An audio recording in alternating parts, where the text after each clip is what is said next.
Hey, brothers and sisters! Welcome to the CFC Servant and Light Podcast Season 3! Wow! I'm Mac Quinto. And I'm Diana Quinto. And tara, kwentuhan tayo.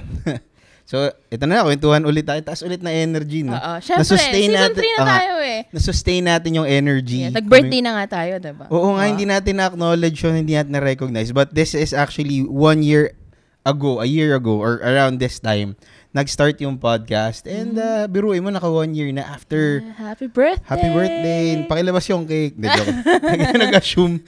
No, but it's a blessing to have this. And for our brothers and sisters who are continuously or constantly with us. Maraming salamat po for all who share and watch. No? And, and continue to support us by sharing, liking our podcast in different platforms. Yeah. And other places where you listen or you watch your or listen to your podcast. You can share that so that we can share this to all our brothers and sisters all over the world. Yes. So magkatabi na naman tayo. So may ibig sabihin pag magkatabi tayo sa episode. Friends tayo. Walang gap. Walang gap ngayon. Pero alam mo, interesting na yung pinag-usapan natin, 'di ba, the last time or since this season is about returning to Galilee or going back to Galilee. Feeling ko maraming mga kapatid natin na naka-encounter nung Galilee experience nila through the Christian Life program. No?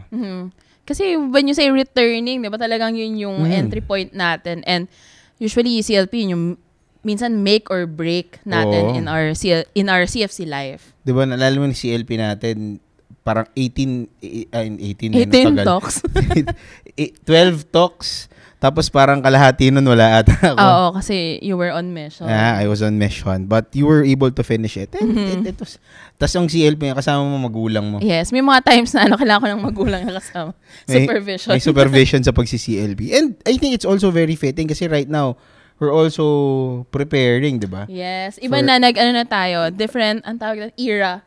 Sa ating CFC Live. Nag-shift na tayo. Hindi na tayo participants. Magti-team lead na tayo ngayon. Yes. Hello po, brothers and sisters. Gusto nyo mag-CLP? Sa pinaglabanan San Juan. Sa San Juan kayo. Naghahanap kayo, yes. Nag-plug ng CLP nila. But, you know, I think it's important as well para to flesh out, to better give us a glimpse of the importance of the Christian Life program. Siyempre, nakwento na natin yung experience natin eh. Baka maganda din or it would be fitting to ask or to invite people or to have other people who can talk about their own Galilee experience through the Christian Life program. Yes. To help us talk about the blessing of the CFC Christian Life program, we've invited our guest, a member of the CFC International Council and the chairman of Angkop.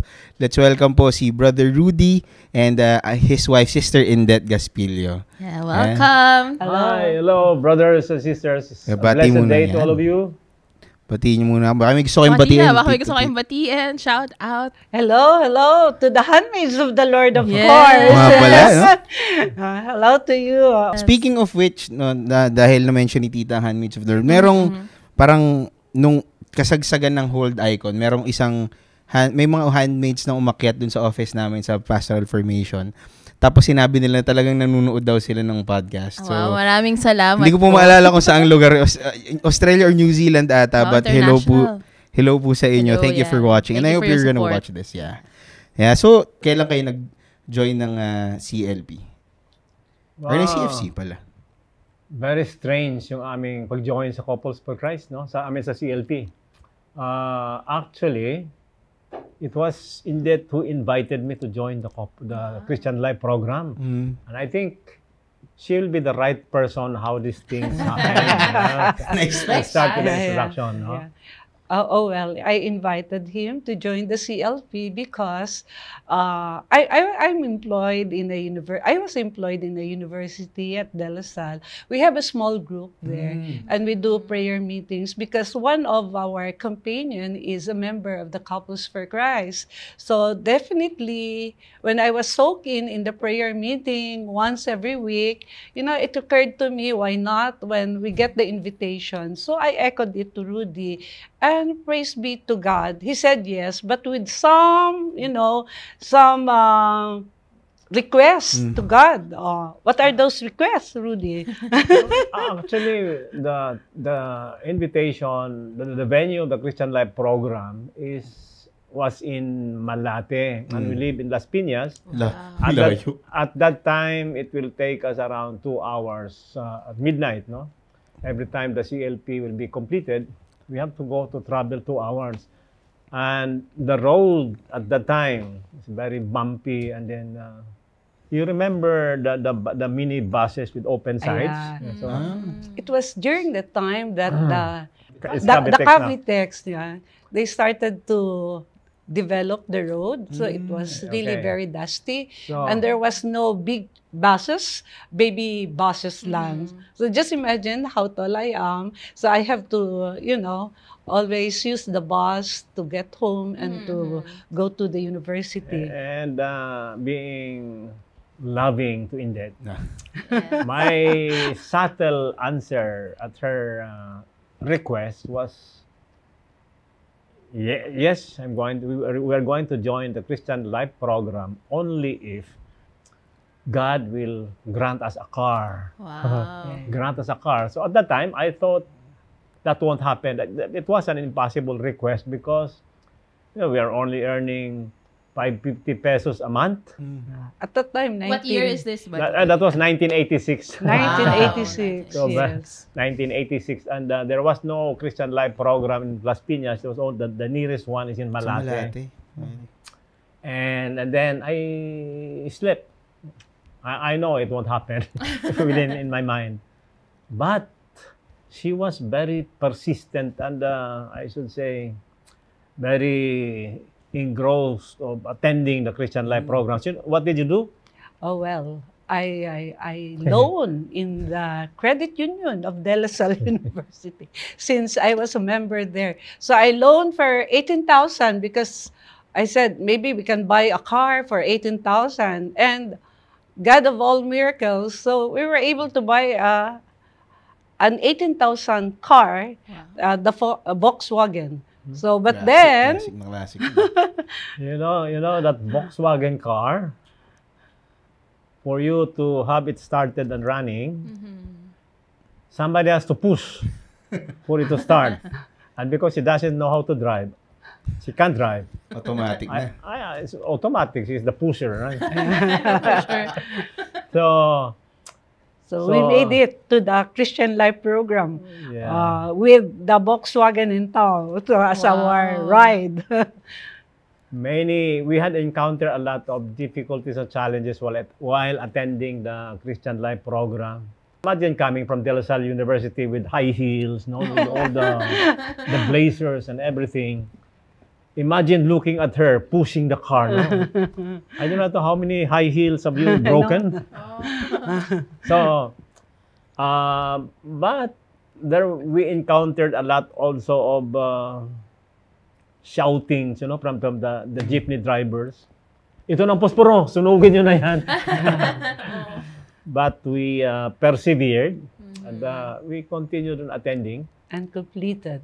And throughout the sessions, third, fourth session, because there were, including the orientation, we had 13 talks at that time, including the orientation.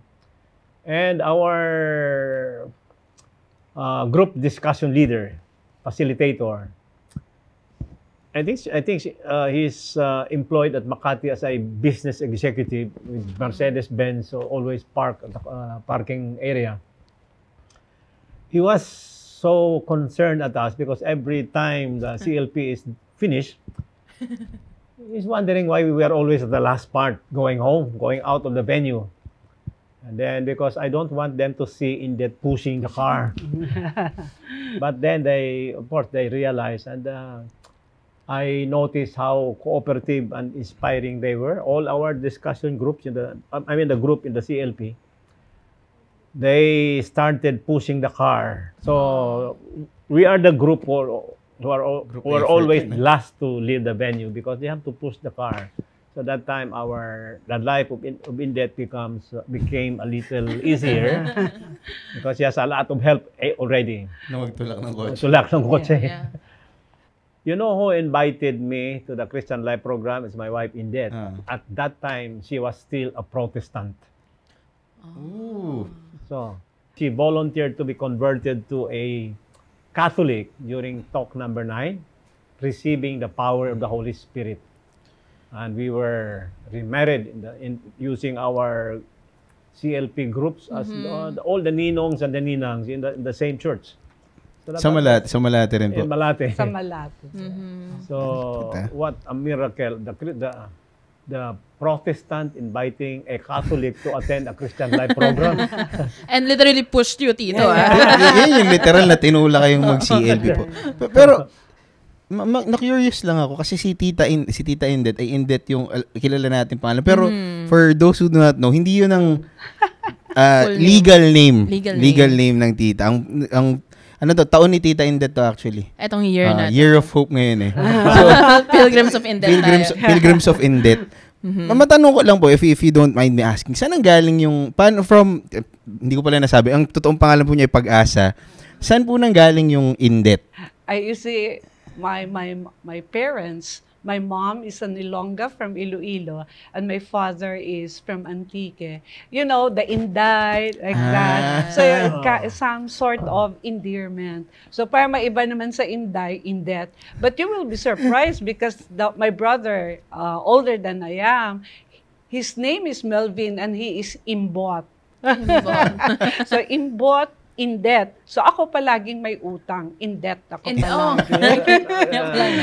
It is an endearment. Doon po pala nang I galing think si Indet hindi may utang eh. Rudy Indet. So, Rudy. Si Rudy Indet. Si Tito Rudy may utang.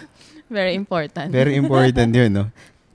Kayo po ay, saan kayo nagkakilala? How did you meet? Kasi kayo, Tito, ay from Bacolod. Bacolod, si Tita ay from...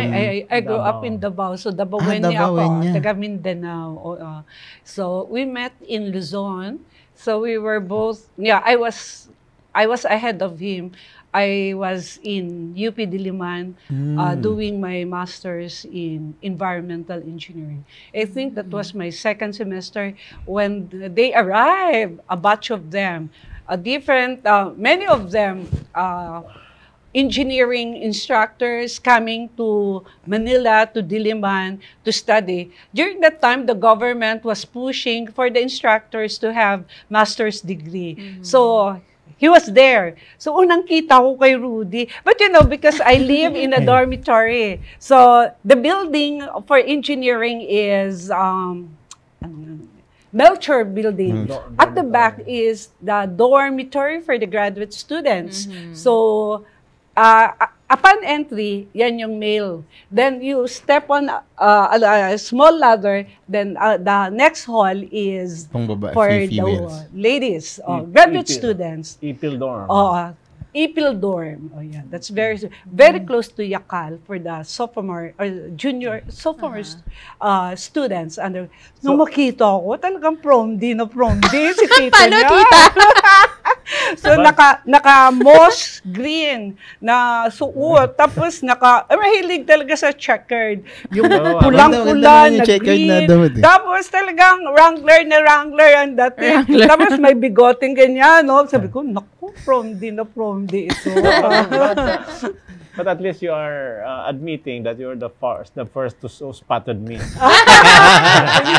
Di naman, madami naman kayo. Kaya lang, nakita ko. So, nagkakilala kami kasi we had this case study to be submitted in one of the courses which would require me to submit a wastewater treatment plant. I'm a chemical engineer by profession. He is a mechanical engineer. So the mechanical engineers dwell on pumps. So I need pumps for my wastewater treatment. So nagtitingin-tingin ako dun sa male dormitory. May mga names naman yun. And nakilala ko naman ng iba kasi mga university instructors din. And then somebody pointed to his name. Oh yan, alam mo, board placer yan. Sabi ko, ay ganun ba? So, hindi ko pa ma-match ang name to a face. Sabi ko, sige, patawag ko. Di papatawag. Di ba may staff, i-intercom yan. Bumaba siya. Ay, siya pala yung prom D. But anyway, kasi board placer siya, so okay na rin. Okay na to, sabi niya. At naturuan naman ako doon. Kaya doon na nag-umpisa ang aming love story. Okay. She initiated everything. Imagine. Yan ang gwapo. Ang gwapo. Imagine, para siesta time, papatawag ka, di ba? Ay, gabi yun, di ba? Gabi yun. Siesta time ko yun. Tapos pagbaba mo, tapos ganun po, parang nagulat po siya sa akin. Siya pala yun si Rudy. So, you are from Mindanao, I'm from the Visayas, and we met in Luzon. So, Luzon, Visayas, Mindanao, grabe, ano? Layo ng maraming ikot yan, no? So, in short, that Christian Life program, we finished the CLP 100% attendance. I think you have to go back. It bear fruit. Yung tutorial. Okay. Noong tutorial, parang succeeding nights na yun. 1, 2, 3. Oh, of course. 1, 2, 3. Eh di dun sa UP, meron yung parang the student can study there. Marami kayo. Siyempre, tutor. Talagang nagpa-tutor ako. It bear fruit kasi naka 1.0 ako doon. Wow. And that's the 100, di ba? Oo. Because of him. Meron pa siyang gift. Naging mag-on na kami dahil. Wow! After ninyo po doon, gaano kayo katagal before kayo ikinasal? Naku, gandang kwento yan. Nakagraduate na po ba kayo ng master's? Hindi pa. I graduated na, hindi pa. Not yet. Yeah, okay. He joined me when I came home for a vacation in Davao. That's one Christmas, I believe so.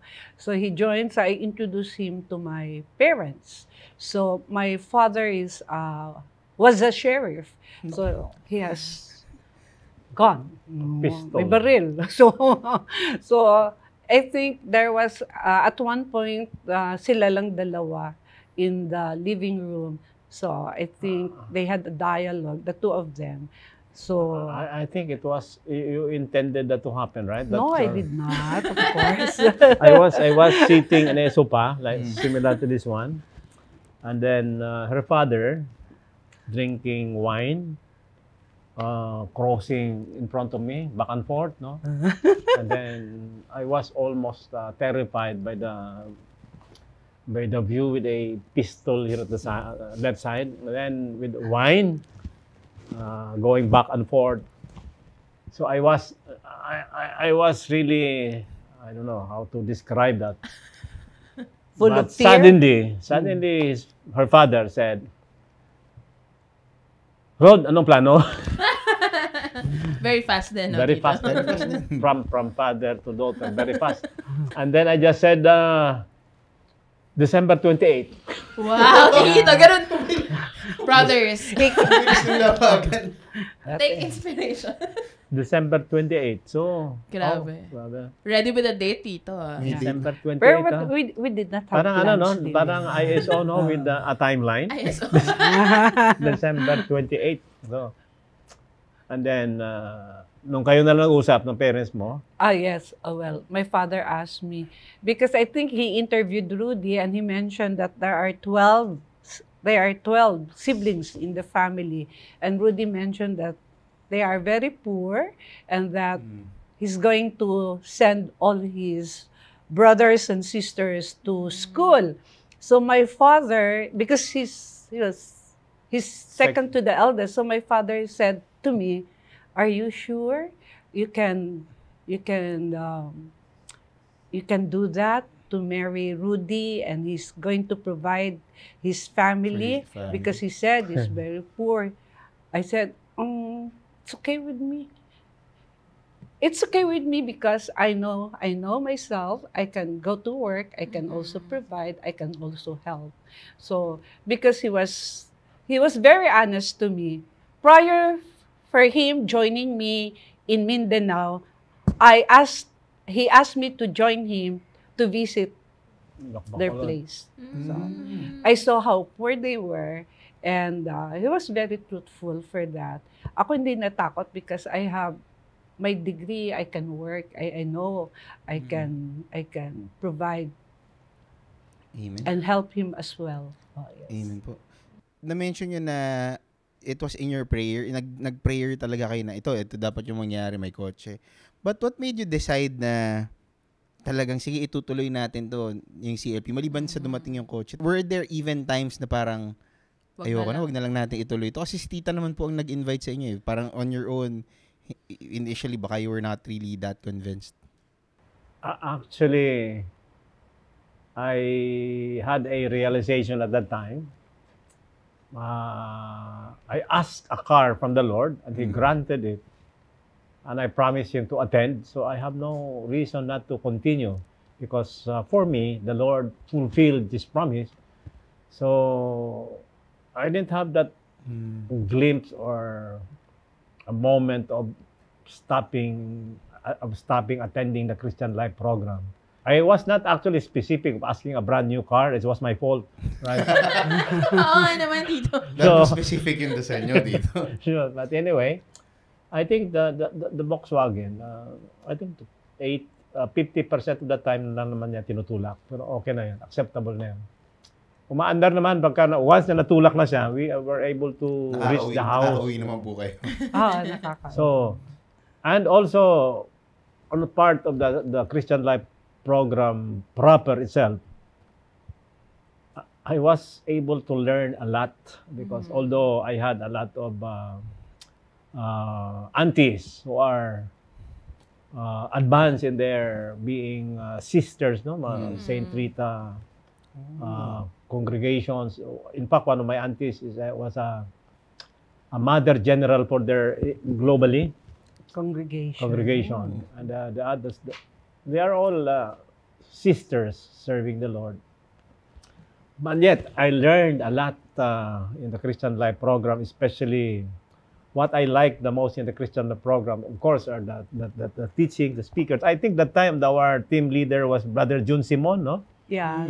He was then the mayor at the time of Quezon City. What inspired me so much and what I like with the Christian Life program are other than the talks, are the personal sharings of in our group. Very down to earth, although they are well off in the family. And I realized that we are all the same when it comes to the spiritual journey. So Amen. We learned a lot from them. I can sense the humility and the sincerity, the way they shared. And that's what inspired me so much to go on attending the Christian Life program. It changed my perspective in just attending the Mass every Sunday. I think at first that's enough for me, but with their sharings, and I realized that truly, if you are going to just listen to them, you will grow spiritually and learn more. And I thank in that my beautiful wife, reward point number 1. Huh? Come on. Yes, that was my experience, and I really thank the Lord for using a Protestant to invite me to attend the Christian Life program. Yeah. And Tito, when you were still attending the CLP, you have kids already na po ba? Isa. Yeah, we had one at that time. One. Yes. Yeah. Very young. A special child. Yeah. I think that was the driving force why, additional driving force why we really decided to complete the CLP. You know, our eldest son is a Down syndrome, and on top of his being a Down syndrome, he has a congenital heart disease. So may butas po yung puso niya. Being a young mother, I was chasing my dreams as well in the academy. So talagang nag-aaral ako, but I embrace my son. The good thing for this, I think everything is in accordance to the plan of God. Yun lang nangyari. By faith, sumunod kami. But, I didn't even know about the Blessed Mother because in my religion, there is no crucified Christ. We have the crucifix, but we don't have the crucified Christ. So the Blessed Mother is very seldom mentioned. So, I think the Lord put us there in the CFC community. The birth, Christian the Life Program. gift, being the Down syndrome, that pushed us to be there. And you know, in the CLP, God introduced me to the Blessed Mother. So, feeling ko I'm not alone. Kasi it's so difficult, my baby at that time, to take good care of. Marami kaming adjustment, maraming doctors visit, and kasi yung heart rate niya ay palaging mabilis. You don't know what will happen the next day. So yun yung mga tipong we were not abandoned. I was introduced to the CFC, and the convert, I think that was my Galilee. Yung conversion ko was my Galilee because I was introduced to the mother of Jesus. And to know that there are three, the God the Father, the Jesus Christ, and the Holy Spirit. And there is the Blessed Mother. Natuto kaming mag-novena every Wednesday. Yung relying, yung surrendering everything. Kasi as a young mother, tapos naghahati yung iyong time, your dreams. I chase my dreams. And he is very supportive with me. And then, taking good care of NJ. Being a young family, yung aming salary, the income, we have to really dugtong-dugtong mo. Kasi the hospitalization alone, the medicine alone from our son, talagang nauubos doon. There was one time nga, when you work from Subic, walang gatas na yung anak ko. So, yung sinaing, tinuruan ako. Kukunin mo yung, pag nagkulo, kinuha ko yun. Tapos lalagyan ng asukal. Iyak ng anak ko. Yung nauubos. Kasi during that time, nagpapaaral din kami ng dalawang kapatid niya na pinadala sa amin nung parents niya. So, we have 2 college students at that time. So, talagang dugtong-dugtong. Inaabangan ko yung tricycle niya na dumating Friday night. Sabi ko, naku God, pauwiin mo. The moment na andun yung tricycle na, siya na, sabi ko, bigyan mo ako ng pera. Open pa ang grocery. I have to buy the milk. So, but the Lord is so good. Those memories, yung challenges na yan that you overcome. For me, it was a joy in my heart. Talagang, it's because of the faith, believing, and being hopeful all the time. That God always provides, right? Yeah.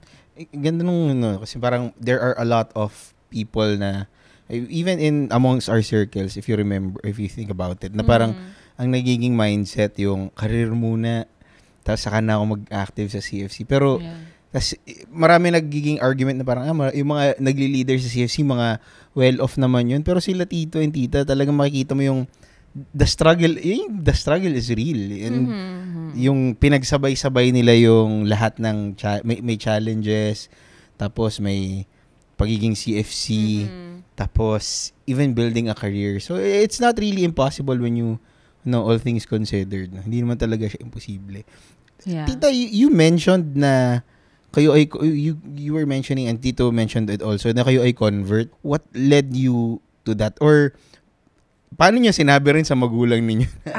First, what brought I think me there? before you explain further, I think he saw in me the real transformation before talk number 9. Because during talks 1 to 8, a conversion in me, marunong ako mahugas ng plato. I think yung nakita niya. Yeah. Also, saka parang nagiging pugi na ako. Para bumalik ulit yun ng unang pagkikita niyo. Pagka, you can see a beauty in you if you are at peace. Diba? Mahirap yung parang sinasabing Biyernes Santo mukha mo dahil ang daming problema sa trabaho, no? Lalo na at that time I was working with the US Navy. Every Friday, Monday yung travel time ko. And I have a lot of responsibilities being the chief mechanical engineer in the US Navy. Subic, a lot of challenges. And I think he saw that in me. Now while attending the Christian Life program, parang maliwalas na ang mukha ko, marunong na kung anong gagawin. So, yun, I think that Well, in addition to that, what brought me there to decide to convert my religion? You know, my father is a Catholic, but a nominal Catholic, doesn't go to mass. He said, sabi ko, when well, still with my family in college, I told my father, sabi ko, Papa, bakit hindi ka nagsisimba? Hinahatid niya kami dun sa church. Kami, pag Protestant, sabay-sabay kaming 6 na magkakapatid, maayos ang mga damit namin. Tapos, yung mother ko, tapos ihahatid kami ng father ko. And then, bahala na. Tapos pag-uwi kami na lang din. So, ako iniisip ko rin, yung pag-invite ko kay Rudy sa CLP, parang vehicle yun na gusto kong i-unify yung religion. Yung I believe na we can be a very good family. Kasi nakita ko sa family ko, sabay nga kaming magkakapatid sa mother ko, pero ang father ko wala. Hindi niya nakakasama. To convince him is so difficult. He believes that he can pray anywhere. But shortly, gusto ko, isa lang ang religion namin. Tapos, yung binigay ni Lord, yung aming anak, I need a lot of prayers, I need a lot of trusting. And it was a big gift to me, introduced to the Blessed Mother. And then I see also the transformation of Rudy. Kasi being a newbie in the academe, wala kang, just like you, wala kang reklamo kung bibigyan ka ng bagong subject na mahirap. Yan ang load mo, yan ang load mo. Hindi ka pa makakomplain. So you have to be obedient. So maski mahirap na makita ko yung pang second year or third year na math, yung statics, yung, di ba? Mechanics, so inaabangan ko yan. Pagdating yan ng Friday from Subic, di ba, Olonga po yun, solve. Sabi ko, Dad, solve mo itong mga problem kasi pag-aaralan ko yung mga principles. Please solve. Alam mo, noon, talagang mabait siya, sumusunod siya, solve din siya. Sabi ko, solve mo na hindi shortcut, kailangan step by step para pag-aralan ko na lang. Kasi ini-evaluate kami sa Lasal. Anyway, we passed through it, I passed through it, and then napapagsabay namin talaga. Si Lord marunong, napagsasabay namin ang professional growth, and then being with the Couples for Christ. We never denied any service that is offered to us. So what about you, Tito? No? How have you experienced your Galilee through the CLP, and how has the CLP impact your family life, as a father to your children and as a husband to Tita? Yeah, I have a very good, I should say, transformation gifted to me by the Lord. Because before the Christian Life program, first, my family background, we are 12 siblings. My father was really a disciplinarian. Pero mayroong time na pag nagkakamali isa sa amin, nakapila lahat yan, Tapos, unahan niya yan sa pinaka-eldest. Tapos yung sa sunod na eldest, hampasin na naman ako. Hampasin lahat. Adoring me. Grabe yung mga disiplina ng father ko. And then, I was about to do the same sa family ko sana. But after that Christian Life program, I decided not to do that. So, instead, kung nagkakasala yung mga anak namin, just to explain and not to do that again. So I think that was the turning point of breaking the cycle on our end. Para yung disciplining the children should not be that way. So yun yung transformation sa CLP. At the same time, nagiging masunurin ako kay Indet. Yung ginagawa din akong assistant sa kanyang mga schoolwork. Ang busy din ako sa aking trabaho. Lahat ng mga kanya marking of papers. Ako pag-check. Wow. Basta lang. Yung matching type. Multiple choice. But anyway, don't worry. I enjoyed that much. Yeah. Because beside you. Because it somehow refreshes me on my fundamentals in engineering from first year to the advanced subject. So, hindi siya nawala. And I realized that without those learnings from the CLP and as well as your Couples for Christ, maybe I I would not be able to have this uh, outlook on how to really focus everything to the Lord. Amen. And I realized that my profession, all the achievements I had, it's all from the Lord. And it's my way of giving back to Him to really pursue and to impart the same to the next Christian Life program participants, because considering our achievements, without the CLP or Couples for Christ, I do not know if we are still couples until for now. No. Because I have my own, at times sumpungin ako, hindi din ako kaya-kaya. Siya mas grabe. So it's, I should say, it's the Christian Life program and the Couples for Christ that tame us down to really not use our gifts to be on top of each other or to overshadow the other. So we learn humility and to acceptance. So Amen. even until now, siguro pag wala kami sa Couples for Christ, I do not know where we are. Minsan, kahit na ganito na edad namin, andyan pa rin yung tampuhan, hindi nawawala yun. So, because he's very caring, kung minsan I'm attending meetings, a lot of meetings other than my project. Pagka nagluto na siya, alas 12 na, lapit na siya, mainit ng pagkain, tapos pagka hindi mo nasagot in 5 minutes, naku, may mga plato na mga ingay na bang, bang, bang. So, I should say, there's no exemption no, as you go in relationship. It really has to be God that should unite you. Amen. Oh, amen. So, yun ang aking experience. Without Couples for Christ, without the CLP, I do not know where we are right now. Praise the Lord. Magandang reminder yun. Eh. Yeah. Pero marami, hindi naman marami, kunti lang basag na plato, no? Wala ako nakabasag. Ano lang yan? Ayan. And since Tito and Tita, you shared na parang your CLP, sobrang way back. Oo.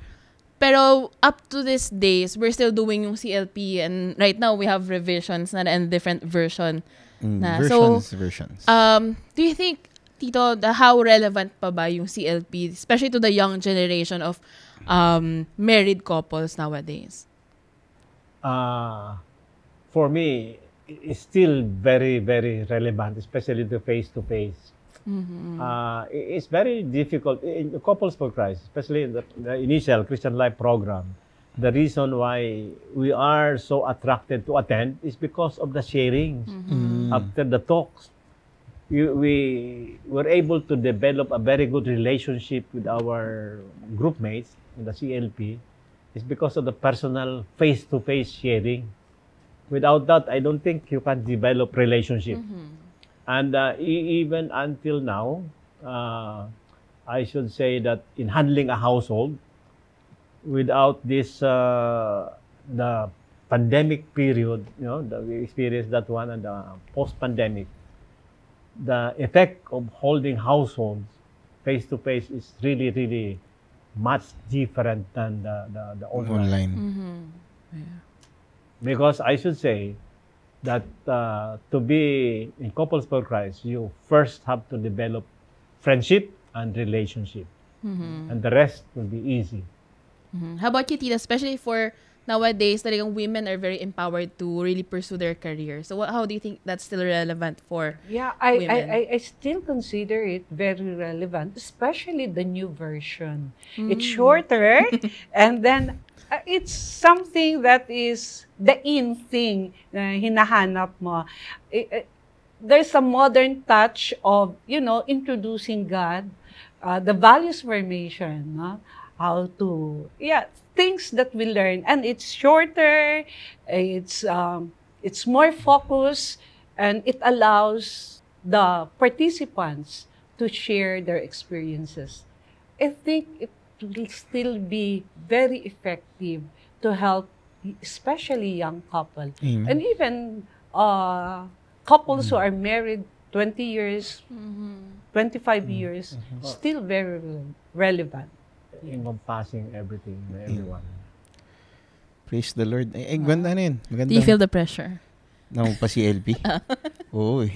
No, parang, before we just want to share, realizing from what Tito and Tita shared, na parang grabe pala yung impact when you're doing a CLP. Then alam na yung make or break in the couple's lives, diba? Na parang sa atin, parang pag tayo nagpapa-CLP, parang okay, ano na to, check na to for the year, twice a year, pero hearing this story, diba? I have one experience. I work in Far Eastern University as Vice President for Engineering Ay, Facility. gandang school yun. And everything. Magandang school yun. Familiar yun. Your mother. Magandang school yun dito.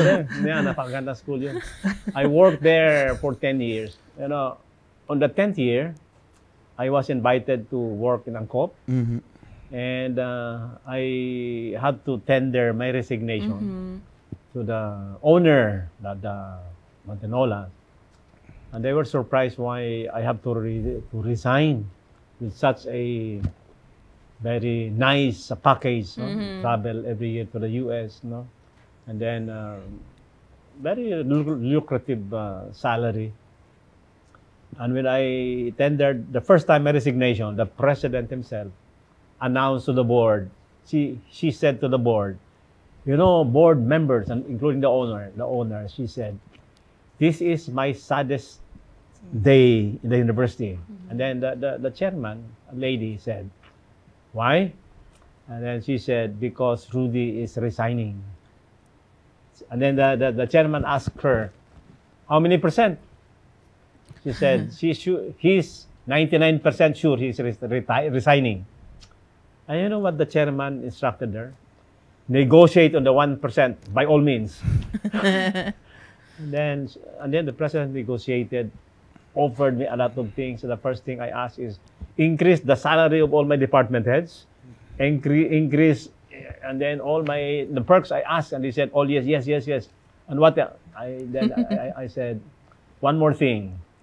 I'd like to conduct a Christian Life program in the university. Yeah. Wow. That was the thing. And then he said, okay, I will be your first participant. And then the CLP there was done, including the security guard, the faculty members, and so on. Siguro po, just to, salamat sa inyong sharing, no? But to end then, maybe you could invite our brothers and sisters to rediscover the beauty of this. Sabi nga ni Diane, di ba, parang maraming pagkakataon pag nagpapa-CLP ngayon, sige, nagawa na natin, check na to. But we sometimes we fail to see the impact of the CLP in the lives of the couples that we're ministering to. Baka at this point you could invite people to, not only those coming in for the CLP, but even those who are serving in the CLP, to rediscover the beauty of the Christian Life program. Baka gusto niyo po silang i-encourage or invite. So, my dear brothers and sisters, we would like to share with you the experience we gained. For us, it helped us a lot in our growth in spirituality, especially in our relationship as husband and wife and our children. Christian Life program is very, very much relevant today, very inspiring if you are just attentive to the topics being done, especially if you attend the Christian Life program from beginning to end. You will see the beauty of how the Lord will speak to you as what He did to us. You will understand really how God really loves you. My dear brothers and sisters, please note that the Lord will not tire Himself of looking for you. And once you are invited by the Lord, consider it a blessing, because there are a lot of those being invited by the Lord to be united with Him, especially when it comes to treating others, because we know that the commandment of the Lord is He is telling us to love Him most, and of course, we should also love our neighbors. Amen. So if you do that, you are doing the work of the Lord, and that is an opportunity for you to return all the gifts that you have received from the Lord. Everything that you have now is from the Lord. So consider attending the Christian Life program for you to understand more why God loves you so much. And then you will see, then and only then you will understand why you were created by God. I can tell you now, He created you to be with Him someday. Amen. Tita. Yes, amen to that. Yes, I would push everyone really to attend the CLP because it would help a lot, especially for us, married couple, for the young couple, the junior couple, the senior couple, even the junior senior couple, and the senior couples. Kalimutan mo handmaids of the Lord, ha? Yeah. Handmaids. It's a gift. It's a grace, It's a valuable gift given to us, offered to us by God. It will help us in our journey as a couple and will help us prepare to be reunited with our loving God at the end of the day, because we follow Him, we model Him. He's perfect. We're not perfect, but we are trying to be holy as He is holy. So to do that, we have to be able to really embrace, the things that the Lord instructed us to do. We have to really do and share the mission that He is going to do, and also to make us to be His vessel in spreading His gospel. Actually, life as a couple and as a family is not that easy. And we cannot do it on our own. The more that you need the guidance of the Lord. But of course, He's faithful. If you are just doing His will, He will never abandon you. You are God's special creation, unique though, but you are His masterpiece. So please, brothers and sisters, attend the Christian Life program, because that would be the beginning of your intimate relationship with God, and He will never abandon you. Amen. Amen. It's a very good reminder for all of us, particularly as members of this community. Yung the beauty of the CLP. I think there's that reality that we've done this so many times, na parang maraming pagkakataon na parang checklist na lang siya. But kagaya rin na sinabi nila Tito, na parang iba yung impact talaga. It's you reuniting yourself with the Lord, and you re-experiencing the beauty of being with the Lord talaga. Yeah. Yeah, it's very refreshing. Parang nag-recollection for running the CLP. And it's a good reminder for everyone, especially to those also watching and planning for their own CLPs. Lalo na, CLP season na. Itong time na to, CLP season. And then, after anniversary ulit. So, talagang mabigat-bigat na paalala. Pressure. Medyo nakaka-pressure yun. Timely. Very timely reminder. So, once again, Tito, Tita, maraming so salamat much. po. Yeah, pleasure. Masayang kwentuhan at sa matinding tawanan, mahaba-habang tawanan natin kanina. And it's an honor to finally have you guest dito po sa and podcast. Hear your stories. Oo. So, sa mga first time na nakarinig ng kwento nila, I know na marami talaga silang na-pick up or maraming magandang kwento sila, Tito and Tita. Alright? So, ito na. This is the end, no? Yes.